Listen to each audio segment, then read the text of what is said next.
तो लकड़ी के लिए क्या बोल रहे हैं, लकड़ी अवेलेबल ही नहीं? नहीं, बाहर से लेकर के आ रहे हैं ना सारे लोग।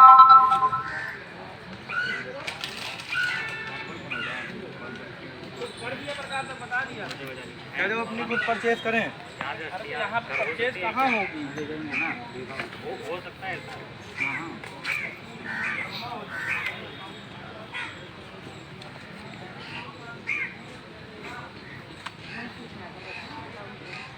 हेलो, अरे दादा ये पूछ रहा था, यहाँ क्या लकड़ियों की शॉर्टेज है क्या? नहीं है भैया, यहाँ तो 3 घंटे बैठे हुए हैं। भैया मिली आप लोगों को लकड़ी?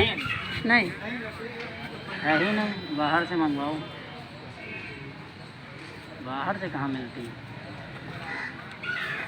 ये आप कुछ लोग जो लाइव जुड़ चुके हैं मेरे से, जिस बॉडी पे मेरा कैमरा बिल्कुल टारगेट कर रहा है, ये हमारे रिश्तेदार की बॉडी है। हाँ बस कोई नहीं। 6.5 घंटा हो गया है हमको इनको लेकर के यहाँ इस जद्दोजहद में कि लकड़ियाँ ख़त्म हो गई हैं।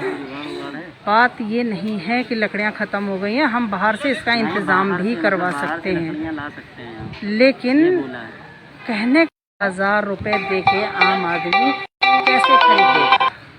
बाहर से कैसे खरीद सकता है? आप ये बताएं।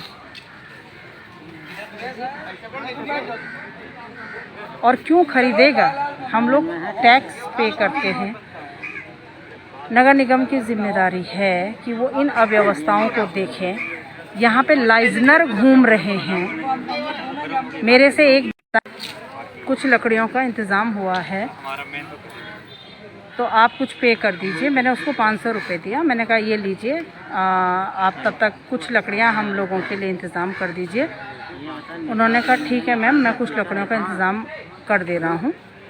मेरे सामने उसने जहाँ पे मुझे जगह बताई थी कि यहाँ पे आप अपनी बॉडी का क्रिमिनेशन करेंगे, वहाँ पे उसने कुछ लकड़ियाँ रख भी दी, जिसके फ़ोटोग्राफ्स मेरे पास हैं। इसीलिए मैंने खींच दिया था कि कम से कम मेरे पास प्रूफ हो कि ये लकड़ी लग रही है और ये अब हमारी जगह हो गई है, यानी कि हमने जगह घेर दी है कि हमारा कोई मर गया है तो उसकी अंत्येष्टि हो जाएगी। उत्तराखंड जाना है। ये उनका बेटा है, ये देखिए हमारा ये बेटा है, ये हिमाचल से आया है। और जब यहाँ पे अंत्येष्टि हो जाएगी उसके बाद हम लोगों को इनको उत्तराखंड जाना है। मेरे बगल में ही, मैं उसकी फ़ोटो नहीं दिखा सकती, हमारी वो बेटी है जिसके आज ये हस्बैंड हमारे दामाद ख़त्म हुए हैं। और क्या बोलूँ, बहुत भावुक हैं। दुर्दशा आप देख सकते हैं। योगी महाराज जी तक मेरी बात ज़रूर जाएगी, उनको भी इस दुख को देखना चाहिए। आदमी के, मेरे दुख को ना, यहाँ पे वो तमाम जनता परेशान है। और कुछ लोग, अभी मैं आपको दिखाऊंगी थोड़ा देर में, बाहर से ऐशबाग से लकड़ियाँ ई रिक्शा में लाद करके ला रहे हैं, ट्रोला में लाद के ला रहे हैं, डालीगंज से लाद के ला रहे हैं। नगर आयुक्त जी आए, इतने में कुछ हमारे मीडिया भाई बंधु आए, क्योंकि मैं फेसबुक पे डालती जा रही हूँ इस चीज़ को। नगर आयुक्त भड़क गए। उन्होंने अपने सामने ही जिन लोगों को बुला करके यहाँ के लकड़ियों के इंतज़ाम के बारे में पूछा, तो उनके हाव भाव जो जनता के सामने थे वो एकदम से चेंज हो गए। कहने का मतलब ये था कि वो लकड़ियों की दलाली कर रहे थे। उनको फटकार लगाई नगर आयुक्त ने, लेकिन मीडिया को देखते ही कहा कि मैडम ये सारी चीज़ें क्या हैं। हमने कहा सर, मीडिया दिखाएगी तभी आप लोगों को पता चलेगा कि क्या सही है क्या गलत है, जनता को पता चलेगा, जनता की कुछ मदद हो पाएगी। तो वो नाराज़ होकर के चल दिए। मैंने पीछे से आवाज़ लगा के कही सर 6.5 घंटे हो गए हैं, हमारी बॉडी कब जलेगी? तो पहले तो उन्होंने कहा कि हो रहा है, इंतज़ाम हो रहा है, लेकिन वो चले गए हैं यहाँ से। फिर मैंने ज़ोर से आवाज़ लगा के कही कि सर बता तो दीजिए इस बॉडी का इंतज़ाम क्या होगा, कब जलेगी? बिना उत्तर दिए दे दिए, चल दिए। कोई उत्तर नहीं दिया और चल दिए। मुख्यमंत्री जी, आप चुनाव में बिजी हैं और हम लोग भैंसा कुंड में 7, 8, 9 घंटे से आज एक आम पब्लिक की तरह मैं यहाँ पे खड़ी हूँ। मैंने अपना कोई सोर्स नहीं लगाया, मैंने अपना कोई फोर्स नहीं लगाया। मैं इस भ्रष्टाचार की और इन परेशानियों की इंतहा देखना चाहती हूँ। बाकी आप बने रहिए, फिर थोड़ी देर में लाइव होंगी।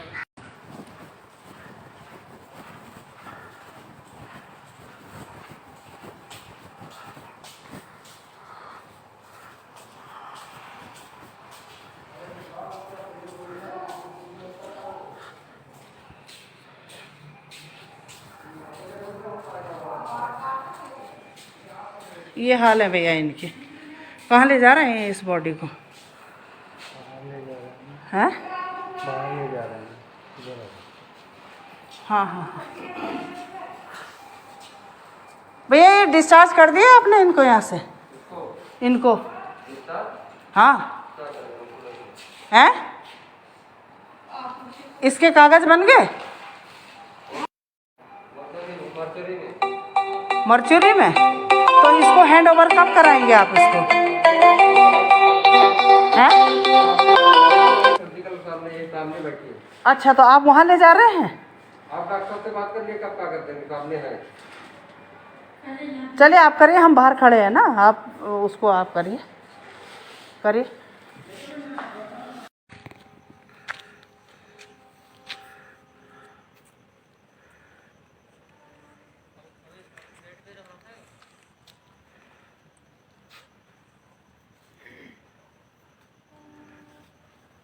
और वो पता है चेयर डाल करके है वहाँ पे, उसको कह रहे हैं कि इसकी बॉडी उठा करके तुम नीचे करो। वो कैसे कर लेगी महिला होकर के? आप बताइए, क्या पॉसिबल है या आप बताइए? तो कोविड पॉजिटिव में कई प्रोटोकॉल हैं भाई। और जब मैंने कहा कि अंदर हमको वहाँ पे से दिखाइए कि क्या है, रिपोर्ट मुझे दिखाइए उनकी, तो कह रही है कि रिपोर्ट तो अभी आई नहीं है। तो मैंने कहा क्या मैं जा सकती हूँ वहाँ पे तक, उस वार्ड तक मैं जा सकती हूँ? तो कहती है कि मैम वो तो कोविड पॉजिटिव का वार्ड है वो। आप बताइए, पहले कह रही है कि सबको बुला करके लाओ किसी को भी घर का और इसकी बॉडी नीचे उतारो। जब मैंने कहा मैं जा सकती हूँ तो कहती कि कोविड पॉजिटिव है। पहले वाली रिपोर्ट तो है हमारे पास जो प्राइवेट हुई थी, तो उसमें पॉजिटिव था, वो उसमें पॉजिटिव था ना। ये आप मेरे को व्हाट्सएप करिएगा भैया अभी, ठीक है? ये मेरे को व्हाट्सएप करिएगा।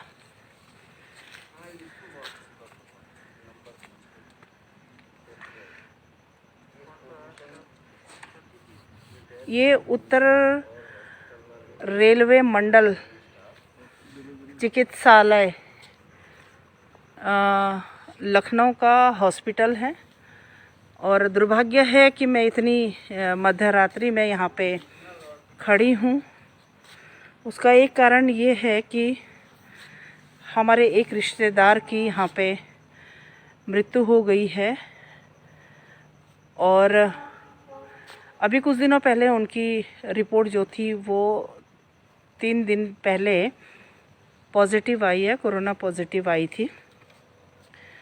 उनको यहाँ एडमिट कराया गया है क्योंकि वो स्वयं भी रेलवे में कर्मचारी हैं। मैं इतने बड़े विभाग रेलवे, जो आर्थिक रूप से भी वैसे भी इतना मजबूत विभाग है, इसकी बदहाली को थोड़ा सा आपसे रूबरू कराना चाह रही हूँ। यहाँ पे जो हमारे रिश्तेदार की डेथ हुई है, उनके पास हमारी जो बेटी बैठी हुई है अपने पति की डेड बॉडी के पास, उसी से उन्होंने पिछले 4 दिन से, अगर वो कोविड पॉजिटिव है तो उसकी देखभाल उस बच्ची से करवाया। उन्होंने कहा कि आप स्वयं इनको बाथरूम ले जाइए और इनको आप पानी दीजिए, जो भी उसकी केयर होनी है वो आप करिए। अगर वो कोविड पॉजिटिव है तो इन्होंने उसको इस तरीके से उसकी वाइफ से सबसे पहले काम क्यों कराया? दुर्भाग्य ये है कि अभी उनका आज ही 11:30 बजे के दौरान के करीब उनकी डेथ हो गई है। ये रेलवे में कार्यरत थे। उसके बाद 10 मिनट बाद उनकी वाइफ, जो कि यहाँ पे अकेली है, उत्तराखंड के सुदूर गांव डिस्ट्रिक्ट चमोली की रहने वाली है, क्योंकि मेरी रिश्तेदार हैं। और हम लोगों को जब तक खबर मिलती, हम लोग यहाँ पहुँचते, उससे पहले उस बदनसीब पत्नी को यहाँ का एक स्टाफ है और वो शायद लेडी हैं, कोई नर्स है, उन्होंने कहा कि आप अपने पति को बेड से उतार कर स्ट्रेचर पर रखिए। सोचिए ये कौन सी मानवीय दृष्टिकोण से ये कौन सी मानवता है इनके अंदर। उसने बहुत रो रही पत्नी और बदहाल पत्नी ने जब कहा कि ये मुझसे नहीं हो पाएगा, और मैं तो वैसे भी 2-3 दिन से इन्हीं की सेवा कर रही थी जबकि ये पॉजिटिव भी थे, लेकिन आप लोगों ने इनको कभी किसी भी तरीके से इनके नज़दीक नहीं आए। लेकिन इस वक्त मैं अकेले भी इनको बेड से उतार के स्ट्रेचर पे नहीं रख सकती। उसके बाद वो गेट पे आए, चूँकि गेट पे जो स्टाफ था उनका वो थोड़ा बाहर आकर के गेट पे आया। गेट पे उनके जो कुछ साथी थे रेलवे में ही जो उनके साथ काम करते हैं उनका स्टाफ, उनके पास आकर के बोले एक चादर लाइए और आप बॉडी को तुरंत यहाँ से हटाइए। उन्होंने कहा कि वो तो कोरोना पॉजिटिव था और हम उसको कैसे हटा सकते हैं। तो कहते हैं कि हमारे यहाँ पर स्टाफ नहीं है, हम लोग भी उसको नहीं छू सकते हैं। अभी जब मैं मिलने गई, अंदर गई, काफ़ी दूर तक मैं गई, मैंने कहा कम से कम अपनी उस बेटी से तो मिल लें हम लोग। मैंने उसको कॉल किया, उसने कहा चाची मैं इसको छोड़ नहीं सकती हूँ, आप थोड़ा और आगे आगे आए तो खिड़की के रास्ते आप देख सकती हैं। जब मैंने उनसे पूछा कि आपने इस तरीके का इस बच्चे को इतनी देर से क्यों प्रताड़ित किया है, तो कहने लगे कि हमारे पास मैडम स्टाफ नहीं है और हम लोग 3 लोग इस समय काम कर रहे हैं, हम लोगों से ये व्यवस्था कुछ नहीं हो पाएगी।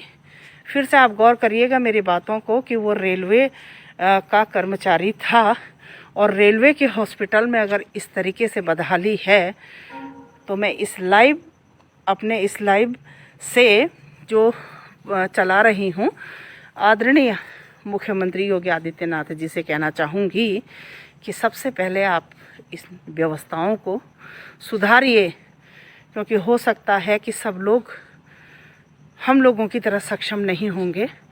और ये भी मैं बताते चलूँ कि जो हमारे रिश्तेदार ख़त्म हुए हैं उनका बेटा हिमाचल में है, वहाँ वो पढ़ाई करता है, रास्ते में है, अभी बरेली में पहुँचा है। हालांकि मैं एज ए गार्जियन इस समय एक यहाँ पे खड़ी हूँ, मैं रिश्तेदार है मेरी ज़िम्मेदारी होती है ये सब कुछ करने की, लेकिन क्या मैं कोविड पेशेंट को खुद ही उसकी बॉडी पैक करके क्या मैं एम्बुलेंस में रख लूँ या उसको बाहर ले आऊँ या उसकी सुबह अंत्येष्टि होनी है वो कर लूँ? क्या उचित है ये सारी चीज़ें? और अंदर रेलवे का स्टाफ कहता है कि हमारे पास तो ये सब करने के लिए यहाँ पे स्टाफ ही नहीं है, हॉस्पिटल स्टाफ कहता है, तो हम क्या करें? मैं अभी अंदर भी नहीं जा सकती हूँ कोरोना की वजह से। उसको कोरोना है, वो बच्ची अपने पति की लाश के वहाँ पे वो बेड में वहाँ पे पड़ा हुआ है। जब मैंने वहाँ पे जा कर के बहुत मुझे इतना मतलब क्या बोलूँ मैं, बहुत भावुक भी हूँ। और मुझे जब ये लगा कि ये हो क्या रहा है, एक तो इतनी बड़ी वैश्विक महामारी में सब जगह इतनी ज़्यादा परेशानियाँ, इतना अंधेर मची हुई है, उसके बाद इतना टॉर्चरमेंट हॉस्पिटल का। मेरे सभी जिम्मेदार लोगों से रिक्वेस्ट है कि इस घटनाक्रम पे ध्यान दीजिएगा और मदद करिए उन लोगों की, क्योंकि ये जो लड़की है ये आज अकेली थी अपने हस्बैंड की बॉडी के पास। और जब मैं गई और मैंने उन लोगों से बात की कि आप तो इतना अमानवीय व्यवहार कर रहे हैं, इसके ज़िम्मेदार कौन हैं, तब वो मेरे सामने एक सफ़ेद रंग का कपड़ा उस पत्नी को कह रहे थे कि आप बाहर जाइए और बाहर से कोई कपड़े की चादर की व्यवस्था करिए। उसका यहाँ पे कोई नहीं था। उत्तराखंड से वो अभी 1 हफ्ते पहले आई थी अपने पति की सूचना पे, क्योंकि ये वहाँ पे खुद ही अध्यापिका है, पढ़ाती है ये उत्तराखंड में। और जब उसको पता चला था कि पति की तबीयत ख़राब है तो वो 1 हफ्ते पहले यहाँ पे आई थी।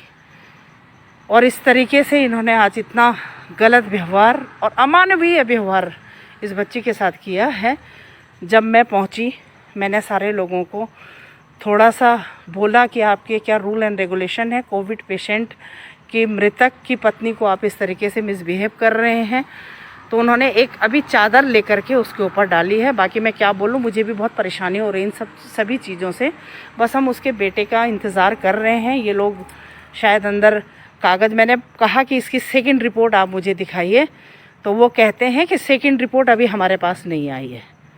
भगवान जाने, वो तो नहीं रहे हैं कि उनकी रिपोर्ट चाहे वो पॉजिटिव होगी नेगेटिव होगी, ये तो अब उसका कुछ वो भी नहीं है। लेकिन हाँ, वो अभी 3 दिन पहले की रिपोर्ट में वो पॉजिटिव थे। ये हाल है यहाँ के राजधानी उत्तर प्रदेश के रेलवे के नॉर्दर्न रेलवे डिवीज़न हॉस्पिटल का। और आप अंदाज़ा लगा सकते हैं कि जब एक विभागीय, इतने बड़े विभाग के अस्पताल का ये हाल है, तो फिर आम जनता, और क्या कहूँ मैं। लखनऊ में कोरोना से हालत बद से बदतर होते जा रहे हैं। मृतकों की संख्या लगातार बढ़ रही है और लखनऊ के भैंसा कुंड में मृतकों के अंतिम संस्कार के लिए, कोरोना से जो मौतें हुई उनके अंतिम संस्कार के लिए घंटों लाइन लग रही है, टोकन बंट रहे हैं। सरकार के कान पर जूं नहीं लग रही है। अंतिम संस्कार के लिए आए हुए परिजनों को दुर्व्यवस्था का सामना करना पड़ रहा है। यह जानकारी सामाजिक कार्यकर्ता, सोशल एक्टिविस्ट सुमन सिंह रावत जी के वाल से मिली और बहुत ही दुखद स्थिति लखनऊ से आ रही है। जो स्थितियां वह लगातार दिखा रही हैं, निश्चित ही ये दुखद है। और जो अपने परिजनों को खो रहे हैं उनके लिए भी दुखद है कि एक तो परिवार के सदस्यों को कोरोना की वजह से खो रहे हैं, दूसरा अंतिम संस्कार के लिए भी घंटों लाइन में लगना पड़ रहा है। और अधिकारी हैं कि आपदा को अवसर में बदलने लगे हैं। लकड़ियों की उपलब्धता नहीं है, जिससे लाशों का अंतिम संस्कार नहीं हो पा रहा है। और सरकार से आशा करते हैं कि इसके लिए वो समुचित व्यवस्था करेगी।